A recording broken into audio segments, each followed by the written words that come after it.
വിശേഷങ്ങള്? എല്ലാവർക്കും സുന്ദരിയെന്ന് വിശ്വസിക്കുന്നു. ഞങ്ങൾ ഇവിടെ സുഖമായിരിക്കുന്നു.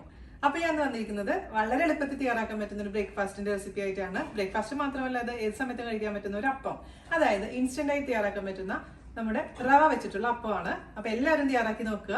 അതുപോലെ തന്നെ കഴിഞ്ഞ ദിവസങ്ങളിലായി പോസ്റ്റ് ചെയ്തിട്ടുണ്ടായിരുന്ന എല്ലാ വീഡിയോസും കാണാൻ മറക്കരുത്.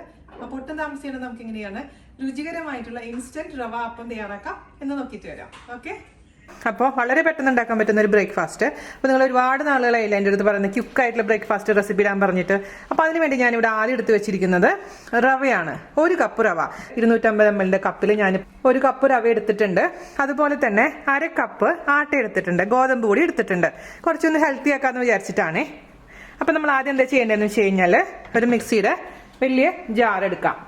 ആ മിക്സിയുടെ ജാറിലേക്ക് നമുക്ക് 1 കപ്പ് റവ, ഇത് വറുത്ത റവയായാലും കുഴപ്പമില്ല, വറുക്കാത്ത റവയാണെങ്കിലും കുഴപ്പമില്ല കേട്ടോ, ഇട്ട് കൊടുത്തിട്ടുണ്ട്. അതേപോലെ തന്നെ 1/2 കപ്പ് ആട്ട ഇട്ട് കൊടുത്തിട്ടുണ്ട്. നിങ്ങൾക്ക് ആട്ടയ്ക്ക് പകരമായിട്ട് മൈദ വേണമെങ്കിലും ഉപയോഗിക്കാം, പക്ഷെ ആട്ടയാണ് ഞാനിപ്പോൾ ഇവിടെ പ്രിഫർ ചെയ്യുന്നത്. ഇനി ഇതിലോട്ട് നമുക്ക് ചേർത്ത് കൊടുക്കേണ്ടത് 1/2 ടേബിൾ സ്പൂൺ പഞ്ചസാര, അതുപോലെ തന്നെ ആവശ്യത്തിന് ഉപ്പ്. ആ ഉപ്പ് ഞാനിപ്പോൾ 1/2 ടീസ്പൂൺ ഇടാം, നമുക്ക് വേണമെന്നുണ്ടെങ്കിൽ എക്സ്ട്രാ ഇടാം. ആദ്യമേ തന്നെ ഒരുപാട് ഉപ്പ് ഇടാൻ പാടില്ല. ഓക്കെ, ഇനി നമുക്ക് ഇതിലേക്ക് ഒഴിച്ചു കൊടുക്കേണ്ടത് വെള്ളം. വെള്ളം എന്ന് പറയുമ്പോൾ ചെറു ചൂടുവെള്ളം, ഒരുപാട് ചൂടുവെള്ളം, ഒരുപാട് തണുപ്പില്ലാത്ത ചെറു ചൂടുവെള്ളമാണ് ഒഴിച്ചു കൊടുക്കേണ്ടത്. 2 കപ്പ് ഒഴിച്ചു കൊടുത്താൽ മതി. നമുക്ക് നോക്കിയിട്ട് വേണമെന്നുണ്ടെങ്കിൽ പിന്നെ എക്സ്ട്രാ ഒഴിച്ചു കൊടുക്കുക, കാരണം ഇതിന്റെ വെള്ളത്തിന്റെ അളവ് കൂടിക്കഴിഞ്ഞാലും ബുദ്ധിമുട്ടാണ്. അപ്പൊ ഈ റവ ഇതിലൊന്ന് കിടന്ന് കുതിരണം. അതിന് വേണ്ടിയിട്ട് നമുക്ക് ഈ വെള്ളം ഒഴിച്ചതിന് ശേഷം ഒന്ന് മിക്സ് ചെയ്ത് കൊടുക്കുക. നല്ലൊരു 10 മിനിറ്റ് നന്നായിട്ട് കുതിർന്ന് കിട്ടാൻ വേണ്ടിയിട്ട് ഈ ജാറിൽ തന്നെ വെച്ചേക്കാം. ഇതിപ്പോൾ ഇൻസ്റ്റന്റ് ആയതുകൊണ്ട് നമുക്ക് അരച്ചതിന് ശേഷം അപ്പം തന്നെ ഇത് ചുട്ടെടുക്കാം. അപ്പോൾ ഒരു 10 മിനിറ്റ് ഇതിൽ തന്നെ ഇരിക്കട്ടെ കേട്ടോ. അപ്പോൾ നമ്മുടെ ഈ കൂട്ട് ഒരു 10 മിനിറ്റ് ഇങ്ങനെ ഞാൻ സോക്ക് ചെയ്ത് വെച്ചിട്ടുണ്ടായിരുന്നു. നന്നായിട്ട് അരച്ചിട്ട് കൊണ്ടുവരാം, നല്ല ഫൈനായിട്ട് അരക്കണേ. അപ്പോൾ ഞാനിവിടെ നമ്മുടെ മാവ് നന്നായിട്ട് അരച്ച് കൊണ്ടുവന്നിട്ടുണ്ട്. അതൊരു ബൗളിലോട്ട് നമുക്ക് ഒഴിച്ചു കൊടുക്കാം. അപ്പോൾ നമുക്കിനി ഇതിൻ്റെ ടേസ്റ്റ് നോക്കാം. നിങ്ങൾ എപ്പോഴാണ് ഇത് ഉണ്ടാക്കാൻ തുടങ്ങുന്നത് അതിന് മുൻപ് മാത്രം ഇതിൽ baking powder or baking soda ഇടാൻ പാടുള്ളൂ. രണ്ടും ഒരുമിച്ച് ഇടാൻ പാടില്ല, ഏതെങ്കിലും ഒന്ന്. ഞാനിപ്പോൾ ഇവിടെ ബേക്കിംഗ് സോഡയാണ് ഇടുന്നത്. ബേക്കിംഗ് സോഡ ഇടുമ്പോൾ കുറച്ച് ഇടാൻ പാടുള്ളൂ. അതേസമയം ബേക്കിംഗ് പൗഡർ ആണെങ്കിൽ കുറച്ചും കൂടെ അധികമാവാം. ഒരുപാട് ഇട്ട് കഴിഞ്ഞാൽ നമുക്ക് അതിനൊരു കയ്പ്പ് രസം പോലെ വരും, ടേസ്റ്റും ഡിഫറെന്റ് ആയിരിക്കും. അതുകൊണ്ട് വളരെ കുറച്ച് മാത്രം ഇട്ട് കൊടുക്കാൻ പാടുള്ളൂ. ഒരു 1/2 ടീസ്പൂണോളം ബേക്കിംഗ് സോഡ. അതിനുശേഷം നമുക്ക് നന്നായിട്ട് ഇത് മിക്സ് ചെയ്ത് കൊടുക്കാം. നിങ്ങൾക്ക് നേരത്തെ തന്നെ മാവ് റെഡിയാക്കി വെക്കണമെങ്കിൽ റെഡിയാക്കി വെച്ചോളൂ. എന്നിട്ട് ഉണ്ടാക്കുന്നേക്കാളും തൊട്ട് മുൻപ് മാത്രം ബേക്കിംഗ് സോഡയോ ബേക്കിംഗ് പൗഡറോ ചേർത്താൽ മതി. നിങ്ങൾ ഇതിൽ ഈസ്റ്റ് ഇടുകയാണെങ്കിൽ ശരിക്കും നമ്മുടെ മറ്റേ അപ്പത്തിൻ്റെ പോലെയാവും. പക്ഷെ അത് നിങ്ങൾക്ക് ഫെർമെൻറ്റ് ചെയ്യാൻ എന്തായാലും ഓവർനൈറ്റ് വെക്കേണ്ടതായിട്ട് വരും. ഇത് ഇൻസ്റ്റന്റ് ആയതുകൊണ്ട് നമുക്കിതിൽ ബേക്കിംഗ് പൗഡറോ സോഡയോ ചേർത്താൽ മതി. ഇനി നമുക്ക് എന്ത് ചെയ്യണം, കറക്റ്റ് കൺസിസ്റ്റൻസിയാണ് വെള്ളത്തിൻ്റെ. 2 ഗ്ലാസ് കറക്റ്റാണ് വെള്ളത്തിൻ്റെ അളവ്.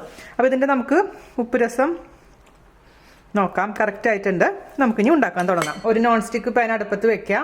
നോൺ സ്റ്റിക്ക് ആയതുകൊണ്ട് നമുക്ക് എണ്ണ പുരട്ടേണ്ട ആവശ്യമൊന്നുമില്ല. എന്നാൽ പോലും ഒരു ഇച്ചിരി വെളിച്ചെണ്ണയോ അല്ലെങ്കിൽ ഏതെങ്കിലും തരത്തിൽ ഓയിൽ പുരട്ടണമെങ്കിൽ കുറച്ചും കൂടെ നന്നായിരിക്കും.